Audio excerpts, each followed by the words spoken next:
حضرت مولانا سعید احمد صاحب ہیں. اس کے علاوہ اور بھی علماء نے مختلف وجوہات پیش کی ہیں. مبارک کا آخری عشرہ چل رہا ہے، اعتکاف کے حوالے سے کچھ مسائل پہ بات کریں گے. سب سے رمضان مبارک تمہیں، رمضان مبارک، رمضان مبارک تمہیں، رمضان مبارک. بسم اللہ الرحمن الرحیم. السلام علیکم ورحمۃ اللہ وبرکاتہ. JMT میڈیا پر تمام ناظرین کو ایک بار پھر خوش آمدید. ناظرین، JMT میڈیا پر برکات رمضان ٹرانسمیشن کا سلسلہ الحمدللہ بدستور جاری ہے. آج اسی سلسلے کو آگے بڑھاتے ہوئے ہمارے ساتھ جو مہمان بنے ہیں، گراں قدر شخصیت حضرت مولانا مفتی رشید احمد صاحب رحمہ اللہ تعالیٰ کے فرزند حضرت مولانا سعید احمد صاحب ہیں، جامعہ رشیدیہ کی شموزے کے محتمل بھی ہیں. ہمارے ساتھ آج کے مہمان ہیں، ان سے کچھ سوالات کریں گے، رمضان المبارک کے حوالے سے ان سے کچھ معلومات پیش کریں گے. مولانا صاحب السلام علیکم ورحمۃ اللہ. وعلیکم السلام ورحمۃ اللہ. مولانا صاحب، رمضان المبارک کا آخری عشرہ چل رہا ہے، اعتکاف کے حوالے سے کچھ مسائل پہ بات کریں گے. سب سے پہلے تو یہ وضاحت کر دیں کہ اعتکاف کی کیا قسمیں اس کی کتنی ہیں؟ نحمد و نصلی علی رسولہ الکریم، اما بعد، اعوذ باللہ من الشیطان الرجیم، بسم اللہ الرحمن الرحیم. اصل میں اعتکاف کی 3 قسمیں ہیں. ایک قسم نفل کی ہے، دوسری قسم واجب ہے اور تیسری قسم سنت ہے. جو اعتکاف نفل ہے اس کے لیے روزہ رکھنا بھی ضروری نہیں، اور نہ اس کے لیے کوئی خاص مدت اور وقت مقرر ہے. وہ مسجد میں 1 منٹ، 1 گھنٹہ اور 1 دن کے لیے جتنا بھی ٹائم آدمی یہ ہے وہ اعتکاف کے لیے اس میں بیٹھ سکتا ہے، اور اس کے لیے روزہ ضروری بھی نہیں. دوسری قسم اعتکاف کی جو ہے واجب، اس کی 2 صورتیں بن سکتی ہیں. اعتکاف واجب کی ایک صورت تو یہ بھی بن سکتی ہے، مثلا اگر کسی نے منت مان لی کہ اگر اللہ میرا یہ کام کر دے جائز کام کا اور وہ ہو جائے، تو منت مان لی کہ اگر میرا یہ کام ہو جائے تو مثلا میں 5 دن کے لیے اعتکاف میں بیٹھوں گا یا 10 دن کے لیے اعتکاف میں بیٹھوں گا. اب اگر وہ کام اس کا ہو گیا تو اس کے لیے اس کو اعتکاف میں بیٹھنا ضروری اور واجب ہے، اور اس اعتکاف واجب کے لیے روزہ رکھنا بھی شرط ہے. اسی طرح اعتکاف سنت ہے جو رمضان میں ہوتا ہے. اگر کسی وجہ سے وہ اعتکاف فاسد ہو جائے تو اس کی جو قضا لازم ہوتی ہے وہ بھی واجب کے درجے میں ہوتی ہے. تو یہ 2 صورتیں اعتکاف واجب کی بن سکتی ہیں، اور اس کے لیے روزہ رکھنا بھی شرط ہوتا ہے. تیسری قسم جو اعتکاف کی ہے وہ اعتکاف سنت ہے، جو رمضان کے آخری عشرے میں آدمی بیٹھتا ہے، اور اس کے لیے شرط یہ ہے کہ آدمی مسجد میں بیٹھے، اور ساتھ ساتھ رمضان کا روزہ جو ہوتا ہے روزہ رکھنا بھی ضروری ہوتا ہے. اس اعتکاف سنت کے لیے کچھ شرائط ہوتے ہیں، ان پر عمل درآمد کرنا ہوتا ہے.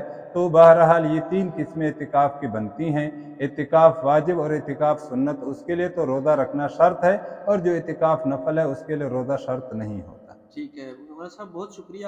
اچھا، اس کے لیے تو جو سنن اعتکاف ہوتا ہے اس کا تو کوئی وقت بھی متعین نہیں ہے. واجب کا یہ ہے کہ بندہ خود ہی وقت مقرر کر لیتا ہے، اور سنت اعتکاف کے لیے کہ شریعت کی روح سے اس کا وقت مقرر ہے کہ رمضان المبارک کے آخری 10 دن میں بیٹھتا ہے. لیکن اس 10 دن میں بندہ مسجد سے باہر بھی نہیں نکل سکتا. اور اگر کوئی بندہ یہ ہے کہ ابتدا میں ہی یہ نیت کر لے کہ میں فلاں یا عیادت کے لیے جاؤں گا یا مجھے جنازے کے لیے ابتدا سے ہی نیت کر لے، تو کیا اس سنت اعتکاف میں جو رمضان المبارک کے آخری 10 دن میں بیٹھتا ہے، جس چیزوں کی اس نے نیت کی ہے، کیا اس وہ کام بعد میں کر سکتا ہے اعتکاف کے دوران؟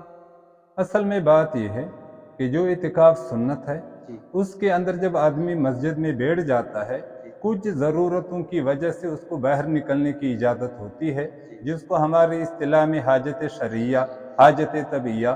تو جو طبی حاجات ہیں، مثلا پیشاب وغیرہ ہے یا وضو کے لیے ہے، نکلنا پڑتا ہے، اس کے لیے بھی باہر جانے کی اجازت ہوتی ہے. اسی طرح حاجت شرعیہ ہے، ایک آدمی ایسے مسجد میں اعتکاف میں بیٹھا ہے کہ وہاں پر جمعہ نہیں ہوتا، اب جمعے کی نماز پڑھنے کے لیے اس کو دوسری مسجد میں جانا پڑ رہا ہے، تو اس کے لیے بھی اس کو باہر جانے کی اجازت ہے، کیونکہ یہ حاجت شرعیہ میں شمار ہے. باقی رہ گئی یہ بات، کسی بیمار کی عیادت کرنا، کسی جنازے میں شرکت کرنا، نہ یہ حاجت شرعیہ میں شمار ہے نہ یہ حاجت طبیعیہ میں شمار ہے. اس لیے جب آدمی اعتکاف سنت میں بیٹھ جاتا ہے تو اس چیزوں کی پابندی کرنی پڑتی ہے. اس اعتکاف کے درمیان نہ وہ کسی کی بیمار پرسی کے لیے باہر جا سکتا ہے اور نہ کسی جنازے میں شرکت کر سکتا ہے. اب ایک آدمی ہے، وہ اعتکاف سنت میں بیٹھنا چاہتا ہے، اور شروع ہی سے ساتھ ساتھ وہ یہ نفل نیت بھی کر لیتا ہے کہ اگر کوئی بیمار ہوا اپنے رشتہ داروں میں تو میں بیمار پرسی کے لیے جاؤں گا. اسی طرح اگر کوئی آدمی مر گیا جنازے میں شرکت کروں گا، شروع ہی سے اس نے یہ نیت کر لی، حالانکہ اعتکاف سنت میں یہ کام کرنے کی تو اس کو اجازت ہے نہیں۔ اب اس کی صورت کیا بنے گی؟ اس نے نیت بھی کر لی تو آیا یہ اعتکاف سنت اس کا برقرار رہے گا یا نہیں؟ تو فقہا کرام نے اس کی دو صورتیں بنائی ہیں۔ ایک صورت انہوں نے یہ بنائی ہے کہ یہ نیت کرنے والا آدمی ہے کیسے، اس کو آیا یہ مسئلہ معلوم بھی ہے یا نہیں کہ اعتکاف سنت میں تو آدمی نہ بیمار پرسی کے لیے نکل سکتا ہے نہ جنازے کے لیے، اس کے باوجود وہ شروعی دن سے اس کام کی نیت کر رہا ہے کہ ان کے لیے میں نکلوں گا۔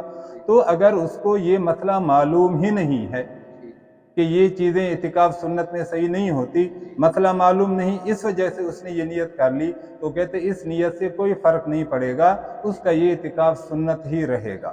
اچھا سنت تو رہ گیا، اب دیکھنا یہ ہے کہ اپنے اس نیت پر وہ عمل درآمد بھی کرتا ہے یا نہیں کرتا۔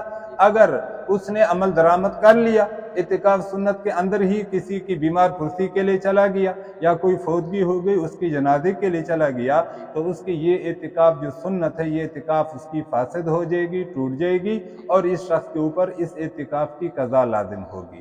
دوسری صورت یہ بیان کرتے علماء کرام کہ یہ جو شروع ہی سے یہ بیمار پرسی وغیرہ کی نیت کرنے والا ہے، اس کو مسئلہ اچھی طرح سے معلوم ہے کہ اعتکاف سنت میں یہ کام میرے لیے صحیح نہیں ہے، اس کے باوجود بھی وہ پہلے ہی دن سے ان کی نیت بھی کر لیتا ہے ساتھ ساتھ کہ ان کاموں کے لیے میں نکلوں گا۔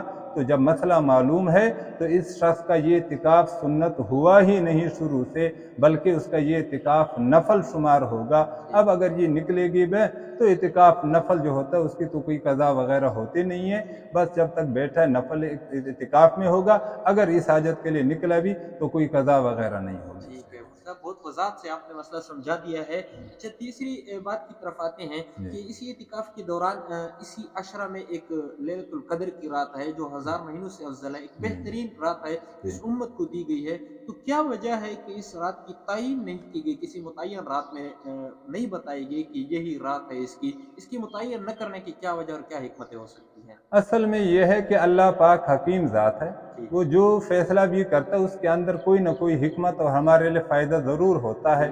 اب ضروری نہیں کہ وہ سارے حکمتیں ہمیں معلوم بھی ہوں، تو اللہ نے جو شب قدر کی تعین نہیں کی اور مطلق چھوڑ دیا کہ بس طاق راتوں میں کوئی بھی ہو سکتا ہے، تو اس میں کوئی نہ کوئی حکمت ضرور ہوگی، اگرچہ ہمیں وہ حکمت معلوم نہ ہو، کیونکہ پیغمبر علیہ السلام بھی یہی فرماتے ہیں کہ شاید ہماری بہتری اسی میں ہو جو تعین نہیں ہوئی۔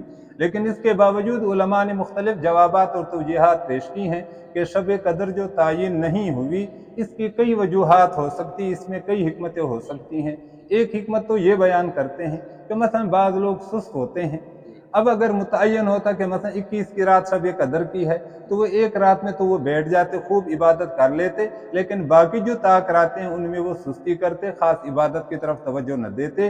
اب جو تعین نہیں ہے وہ ہر ایک رات کو یہی سمجھتے کہ شاید 21 کی رات ہو، شاید 23 کی رات ہو یا 25 کی رات ہو، تو وہ ان 5 راتوں میں خوب عبادت کرے گا۔ اس کے علاوہ اور بھی علماء نے مختلف وجوہات پیش کی ہیں، مثلا ایک وجہ انہوں نے یہ بھی پیش کی ہے کہ مثلا تعین ہوتی کہ 21 کی رات ہے، اب خدا نہ خواستہ کوئی دیندار آدمی ہے وہ بیٹھنا بھی چاہتا ہے، اس کو بڑا شوق ہے کہ اس رات میں بیٹھ کر اللہ کی عبادت کروں، لیکن کوئی ایسی ایمرجنسی حالت بن گئی کہ وہ بیچارہ وہ رات مس کر گیا، اس نہیں بیٹھ سکا، عبادت نہیں کر سکا، اب اس کے وہ دل ٹوٹ جائے گا، بقیہ جو طاق راتیں ہوں گی اس میں بھی عبادت کرنے کو دل نہیں کرے گا۔ جب تعین نہیں ہے تو بس ایک رات اگر مس ہو جائے تو یہ خیال ہوگا کہ شاید اگلی رات ہو، 23 کی رات ہو، 25 کی رات ہو، تو وہ خوب عبادت کرے گا، سستی اس میں نہیں آئے گی۔ ٹھیک ہے، بہت ہی بہترین حکمتیں آپ نے بیان کی، بہت شکریہ، آپ نے ہمیں وقت دیا۔ ناظرین یہ تھا ہمارا آج کا برکات رمضان ٹرانسمیشن پروگرام، آپ نے اعتکاف کے حوالے سے بھی مسائل اور شب قدر کی حکمتیں بھی سن لی ہیں۔ ملتے ہیں انشاءاللہ العزیز اگلے پروگرام میں، تب تک کے لیے اجازت دیجیے، اللہ حافظ۔